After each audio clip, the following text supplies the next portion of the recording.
Hello, everyone, and welcome back to the Breakthrough Blueprint, where we talk to entrepreneurs about how they became successful today. And I have with me my amazing friend Dustin, and I'll hand it over to him to introduce himself. Hi, I'm Dustin, Innovator. I am a content creator when it comes to writing, video, and audio content. I love being able to put my name out there, and I think as entrepreneurs, we have to be able to market ourselves and share our knowledge with the world, and in turn, perhaps get them to come look at our products and services. Amazing. And so, how did you get started on this path? I started a long time ago because I was trying to build an organization. It was probably going to be like a nonprofit type of thing, but I realized that back then I needed to create content in order to market that organization. And so that's actually what got me started. I realized that way back in 2013. So I started learning about social media marketing even way back then, and blogging in particular was what appealed to me most. And so SEO and writing long form content. And then in 2017 and 2018 is when I started doing it more full time, if you will. And I started doing even videos and podcasts on top of that. And that's when I made my personal brand, Innovator. Amazing. And I know you do a lot of different things. Why do you call yourself Poly Innovator? I love the idea of living a polymathic life. It's always been pretty natural for me to do many different things.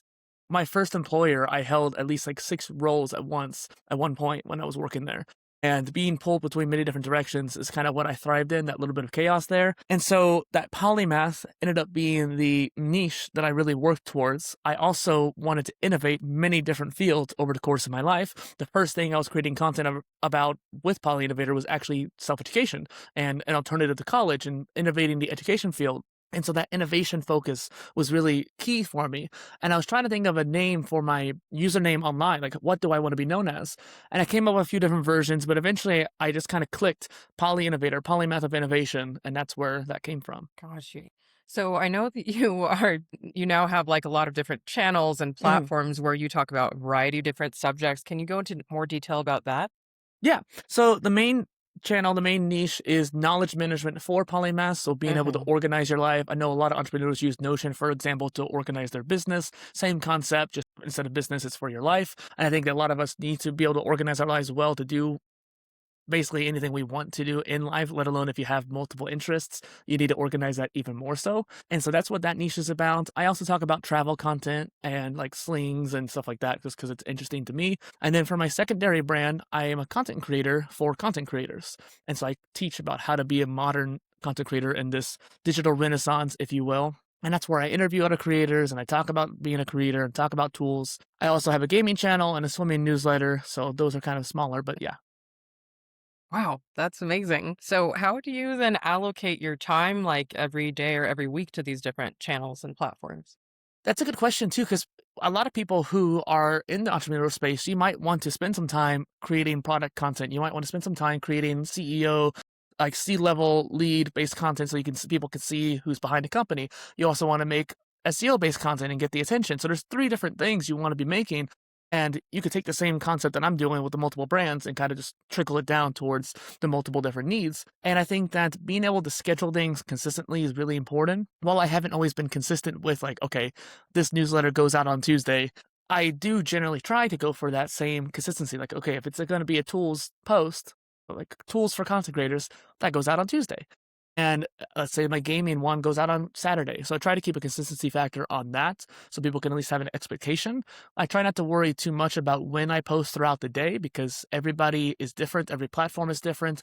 Everybody's channel is different. And so the rules about that is generally individualized. And beyond that, having a system to organize all the stuff, which is what my main channel is about, is very helpful to be able to keep track of the entire, like, I actually planned the entire year's worth of content this whole 2026. Wow, that's incredible. That's amazing that you're able to plan that far ahead and like actually follow that schedule and execute upon it. That's As much as really cool. possible. I've been trying.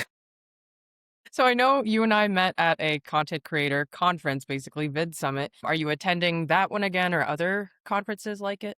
Ideally, yeah. I loved VidSummit. I've actually been wanting to go to it for a long time. The first one I ever Hmm. went to was Podcast Movement, and last year they were getting acquired, so I didn't go to that one. I almost did. And I really want Hmm. to go to CES, which is a consumer electronics show. While it's Yeah. not for content creators, it is where a lot of content creators go. and I love Mhm. tech, so I want to nerd out. But actually, this Friday, this weekend, I'm going to an AB show in Vegas, which is the National Association of Broadcasting, and they have a whole content creator lab in the back. And I met a lot of cool creators and people in that space there. Oh, okay. So what is your intention with going to this one? I think in general, intention for all the conferences is networking first. I think Mhm. that with a lot of them, even Vid Summit, I didn't really learn much from the panels. It was great to see Mhm. people like Nick Nimmin speak and stuff like that, who I really admire, and I've learned a lot from him over the years. But since I've been doing it for so long, a lot of these panels are more of just regurgitation of what I've already been told in the past or Yeah. experienced myself. So I really focus on just trying to network with people at these events. And there's mixers, there's different after parties, Mhm. not to mention just going around the expo hall and seeing all the new camera technologies and stuff like that. Yeah, it's really cool. Like I just got this newsletter from one of these like content creator UGC platforms I joined called Creatorland, and it was just talking about like how Cannes Film Festival is now like recognizing creators and I guess inviting them as guests, and just the opportunity and recognition of this like economy is growing so much. And it's crazy because like that's what I learned when I went to Bid Summit. I also went to Creator Hub last year, and those events changed my life because it made me realize like, okay, there is opportunity in this because like I thought, and a lot of people I talk to think like, "Oh, it's so saturated. Everyone's a creator. Like, it doesn't. It's someone's already doing what you want to do." But then I realized just from hearing other people speak and from now doing this for the last 8 months that no matter how like saturated something is, no matter how many creators are doing, covering the same topics that you are, nobody is you. Nobody is authentically you. They don't have your voice, your life experience, your perspective. So it's actually not saturated for you. But like my creator channel, for example, there's plenty of people who are probably making content very similar of how to be a modern content creator. I mean, maybe not as much as I would hope, but there's that is not super unique on its own. But taking the multidisciplinary approach, which is where I come from with my other channel, that's what I talk about on that channel. And I think that being able to do all different content types does take a bit of a jack of all trades mindset. And so that's a unique proposition that I give to other people through that channel. Also, Mhm. I don't put too much mind into the oversaturation because I've been hearing that for the last decade. TikTok was oversaturated like 8 times over the course of my time using it. And the same with podcasting and blogging. I haven't heard it as much with YouTube, ironically. And that's just because I just heard it so much with like podcasts and blogs over the years. But there's so many people who aren't online yet in the world that are slowly coming online, especially a lot of countries like Brazil where they are online, but they're not necessarily caught up to where the rest of the world is in a lot of ways. And the more and more that happens in like, let's say Asia Pacific as well, and Africa, obviously too, when more and more of these different markets come online, the saturation is going to explode, but same for the demand as well. Mhm. Yeah, that's a really good point. I never even thought of it that way, that like a lot of people have access to the internet, but they're not using it the same way that maybe a lot of Americans are, for instance. But yeah, that's a really interesting point. And so for you then, like I know that you've been on these platforms for years, right? Like and I know each platform because of the algorithm favors different types of content. What's your take to the difference between your presence on Instagram, TikTok, YouTube and stuff? I think that when the short form content, for example, kind of blew up, where I was on TikTok since it was Musically, right? I was there from the start, and I was even Mhm. on Vine back in the day, not as a creator, but I was on it. I tried to create some videos, but I've been on short form since they basically came to fruition. And Mhm. I was actually begging for like Instagram and YouTube to finally bring shorts and reels over to the US because I did it in India first, I think, at least for shorts. And I was like, I want to have that access. I want to have the opportunity to share the same content I'm making to these other platforms. And I think now there is that kind of point where you kind of want to make things different for each platform. I know that a lot of people, up until the purchase of TikTok this last Mhm. year, which kind of ruined the platform, but up until that point, that's a whole tangent there. Up until that point, though, people were using TikTok as kind of the reach all. They'll post as much as Mhm. possible, see what works, and then take that and post it on Instagram. YouTube isn't as picky as Instagram is, so it's kind of in the middle there. But in my opinion, I just post all, like I go wide on all of them. And if I lose a couple followers here and there from posting too much on a certain platform, I'll gain those back within a week. And so I'm not too Mm. worried about over posting or something like that. I think that a lot of people still don't post enough, Yeah, long or interesting. short. Yeah. So that was a good point that you made. Why do you think the purchase of TikTok changed, Mm. or like what were the changes? First off, it was already getting kind of weird before the purchase. There was things that happening, like there was a ban that happened beforehand, and after that ban, it kind of got to this uncanny valley. Like it wasn't the same platform. The algorithm was different. You could just tell. You could feel it. And they definitely started pushing the live streams more, which makes sense with live shopping. But after the purchase, they wanted to start tracking a lot more information, whether it was your location, your sexuality, your religion, your governmental, like your political alignment, and they like demanded that information from you. Now they actually start, depending on which kind of topics you were talking about, like Iran, for example, you could actually get in trouble and even banned for just saying simple terms. Yeah. Or even just in DMs. They were watching your DMs. So if you said something, if I messaged you and said something about a certain country, they could get you you can get in trouble. Someone actually got banned recently. He's a more news-based creator. I think multi-millions of followers on TikTok, and his account got banned just for talking about content. He was just making content about what's going on in the world, but yeah, it's very much a Big Brother now, Yeah, that's really which is crazy. fascinating. Yeah, it's interesting to hear your perspective on it because I'm not super on TikTok. I started at first and I was like, okay, I just need to focus on one platform at a time, or now two, Instagram and YouTube. But yeah, just like seeing people talk about like if you mention certain words about conflicts that are going on around the world and your political beliefs, and like they'll just shadow ban you or Mhm. completely, remove your account. And it's interesting how they pick and choose between what you can talk about and what you can't, depending on, I guess, power dynamics in the world, let's just call it Yeah. that. And the data privacy issue too was also a big concern for me. I'm starting to get more and more concerned due just to the Mhm. fact that a lot of these tech companies are aligning themselves politically, regardless if you agree Yeah, with them or not. I don't want to have my social profiles be, you know, watched like that. Also, you mentioned like choosing platforms too. It's so easy nowadays to cross post. Whether or not it's effective, it's depending on your content and how quality it is. But I think that a lot of people don't realize you could just take that same video and post it to Instagram and YouTube and TikTok. But yeah, totally, Pinterest. and exactly, and the advice that I got, and, like, maybe I should do that, I thought about trying it, I've just been so busy.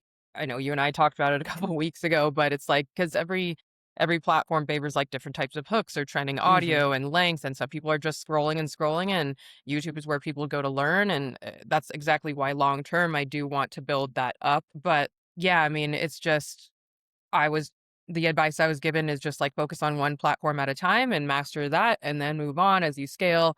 And I know also some creators who have millions of followers on one platform, they just stick to one platform. The problem is you put all your eggs in one basket that way. I've seen, like, for example, that TikTok creator I mentioned, he had platforms on other places too. I don't think his Instagram was nearly as big, so he lost a big attention deficit there at that point, and he gained a deficit there. And so it's interesting to think about the going wide approach saves you from having that issue when it comes down the line. Now that TikTok I felt was no longer worth being on, I don't even want to keep it installed on my phone because of how much details they pull from you in the app's permissions. I didn't feel like I lost anything. I actually kind of already said goodbye to TikTok after the ban anyway. So everyone online was like, bye TikTok. It was great over the years. Yeah. Everyone across the platform was having these heartfelt goodbyes. It was funny. Hmm. And after that point, I was like, I'll post to it. I still technically post to it through my tools that I use, but I Mm. don't go to it at all. I don't check it at Hmm. all. I don't worry about it. If something pops off, then great. But if not, I'm still on Instagram, Pinterest, Threads, YouTube, Facebook, LinkedIn, whatever. Wow, that's amazing. Yeah, it's interesting. I was watching this video the other day that was just saying how Pokemon Go was actually used to, what's it called, scan the Earth, right? And they would put more rare Pokemons in places that they didn't have as many imaging or as many scans, and they basically used people to be their little foot soldiers all over the world to create tons and ton of data for either like robots or I think the company was called Nyanda. I can't Hmm. remember what main product is, but I know for Google Maps and also with, what's it called? ReCAPTCHA and those like click if it's a motorcycle type things. It's like they just use us to be their free labor. Yeah. No, what's funny is that, like, even though I was very much like data privacy focused in the last conversation we just had, I also think that the Niantic thing with Pokemon Go is actually kind of a good thing. It's a good way to, like, Google had to spend so much money to scan for Google Maps, and they were willing to do it because they had the money lying around. Doing those smaller pathways, doing the like Mhm. more detailed and close up part would have been too expensive for any company to really do. Using Pokemon, the biggest media franchise in the world, to motivate people to do it for them, I think was smart. It's not their first app. They had Ingress beforehand, which literally was that. They were trying to motivate people, I think. I don't think they paid you, but maybe they paid you in like in-game currency. But Mhm. they would basically have you go around, collect these different pictures, and you get points for it. And that's what Pokemon Go was based off of. They used that technology to make it, and so it's really interesting to me too. I mean, it's ingenious. Like, I never played Pokemon Go. I'm not a huge gamer, but I think it was during COVID maybe that people got really It into popped it. off, yeah. And people were spending hours on it. They were like traveling to different countries to do it and paying on their own dime. So like it is ingenious. It's motivate people with one of the most popular games in the world, especially during a time when people are locked up and want to connect and be outside. And it's just funny because I think most people, as far as I know, did not know that's what was being used, and they didn't read the fine print that it was being used to train models. I saw a story yesterday, I think it was. It was an Instagram story or something like that, or video. And what was really interesting is a whole bunch of people in this factory were sewing these different products together. And every single person had a camera around their head, and the camera was watching their hand movements, and they're training AI to do that because they basically can't have AI do it right now. The AI doesn't know what to do in order to sew this product in the way they need to. So they're using their employees' methods and doing it and training the AI based on that, which is kind of like there's good and bads about that, but it's interesting. Yeah. Yeah, I mean, I feel like in so many ways we're just moving in towards this like more dystopian world with like Big Brother, like you mentioned, and it's just funny to me because there's so much like anti-China propaganda in this country of like, oh, well, the Communist Party is watching you, and it's like, well, like, how much different is our country truly? Like, yes, there are differences and everything, but at the end of the day, like at least one group is doing it more overtly, and both everyone knows what's going on, and the other side, it's like, do people really know what's going on? A lot of people don't. And they should, because it's been pretty obvious for a while, even here. That's what I'm saying. It's interesting how much they've just been saying it out loud lately in the last few years. There's also the matter of fact, like China's been able to make deals around the world. They have control over the North Arctic Ocean when it comes to supply chain. They made a deal with Brazil. They made a deal with some UAE country, I think it was, being able to sell oil through the yuan instead of the U.S. petrodollar. So it's interesting how like the economics of the world is changing quite a bit. Yeah, I mean, we're living through strange times. It seems like almost on like a daily, hourly basis. Like power dynamics are changing, global hegemony. So, for better or for worse. But it's funny because when I was traveling the other day from Austin to Mexico City, like a month ago at TSA pre-check, when they're like looking at your passport, they take a photo of you, and there's a sign that says, "Let the officer know if you don't want your photo taken." I was like, "Well, what difference does it make if I say yes or no? You guys already have all my photos, my fingerprints, like probably like my blood samples." Probably am Like, going to opt out, I think, the next time I go through. Blood yeah. sample's crazy. Well, I'm just like, I could have said no, but like they already have my photos. I was like, does this really make a difference? I don't know. That's a good question because I definitely have given them my photo in the past before I was more worried about it. But I also wonder if up to date photos is a key factor too. Yeah, it's really interesting. I mean, it's just, well, one of my friends, she didn't want to go through like the metal detector because I guess radiation, and she was concerned about that. So they made her wait like an hour to get through security because they're so busy. They also, like, TSA's had these shortages lately due to the government shutdown and all of that. So it's just like, in a way, even when maybe it's different for the photos part, but sometimes when you do opt out and choose not to take the like conventional path, let's say, sometimes they make it hard, whether that's intentional or not. Like, but I guess what are you most excited about this year to change change the little path here? Change what? To change our track here. What are you most excited about this year? I think the biggest thing was content production. And so one thing I was trying to do, and I feel like I failed, but that's what happened last year and ended up being successful in the end, is this content blitz. And that was because I had so many ideas in the backlog. That's also why I planned out the entire year of content because I wanted to get caught up to where in my head I think I need to be. There's a lot of foundational posts I want to make before I can release products. There's a lot of things I want to put out there that are thought leadership and SEO focused. There's a lot of things I want to just create out there because there's not anything out there yet for that topic. And so I had a lot of content that I wanted to make. And currently I'm still trying to get caught up because I have been pretty lacking this last month. I think in April I've been doing better, but due to a lot of this external stress, you slow down. So trying to fall back to the reliance of your systems is really important. Definitely. That's a great point. Yeah, that's something I'm working on, is systematizing things, making things more structured. I just hired a new editor for YouTube. Also found out that for some reason when he was exporting the videos from Riverside, it made It made me look like an alien. I don't know how that happened. I don't know if he like clicked enhance or something because he said he didn't put a filter on it. So I had to put all of my videos on YouTube on private so we can figure this out and fix it. But it's just part of the growing process, I guess. That's interesting. I don't think they had any image enhancing filters. I know they have audio, but I don't think they have video, so I don't know what's going on with that. I didn't think so either. It was very confusing to me. And I'm glad I caught it because honestly, like I just have been so busy. I don't watch the whole podcast episode. That's why I have my editor do it so he can watch it and edit it. But I saw it and I was just like, okay, like this is not a good look, but good thing I caught it today. So it's just one of those one of those Like an things. alien, like as like a Snapchat filter, or just like It the was just like quality. warped. So like my eyes looked like bug eyes, but the thing it was only for me. It wasn't my guest. My guest looked normal in the videos. So I have no idea, but my editor is figuring it out as we speak. Yeah, that's interesting. I've used Riverside for a long time. I haven't heard of that. I don't know, but I guess we're I'm just learning as I go. I guess just to wrap things up here, like, can you talk about some of the products that you want to make or that you're planning on releasing? Yeah, so right now I'm actually working on my knowledge management template for my system that I created. It's called the Polymath Integration Operating System, which essentially is just being able to pull into many different areas into one thing and do it effectively. And it's just a time-based system working like yearly, quarterly, monthly, weekly, daily, which applies to pretty much any field in the world. So if you're a business person, it works well for you. You can definitely put in financial trackers in there and content production if you need. And I even like try to have my own personal CRM within that as well for people that I want to talk to. And what's interesting about it is that the template I created is unique to the way I'm doing things. And so I wanted to sell that template. And so I actually made a beta version of it last year. I remade it this year and I'm 98% done with it. I just need to get around to finishing it.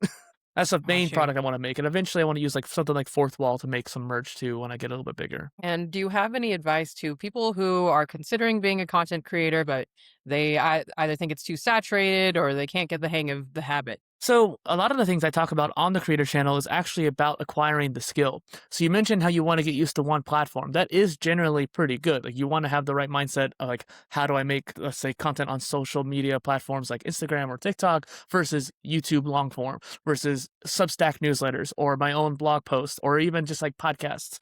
And so, each content type, each content format, is a different skill. And I try to articulate that in the content I make because when you do 100 videos, and then you switch over to making a podcast, you're not going to be able to translate that experience very well. Maybe talking into the mic, yes, but everything you did for video, like my hand gestures right now, it doesn't really apply to audio. So you have to actually talk in a much more descriptive way for podcasts, audio only podcasts, I mean.